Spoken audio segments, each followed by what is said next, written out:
আসসালামু আলাইকুম। আশা করি সকলেই ভালো আছেন। আলহামদুলিল্লাহ, আমিও বেশ ভালো আছি।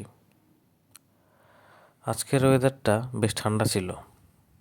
চিন্তা করলাম এমন সুন্দর একটি আবহাওয়াতে কি খাওয়া যায়। বেশ কিছুক্ষণ চিন্তা করার পর মনে হলো চিকেন থাই স্যুপের কথা। তাই সহজ রেসিপিতে থাই স্যুপটি তৈরি করলাম।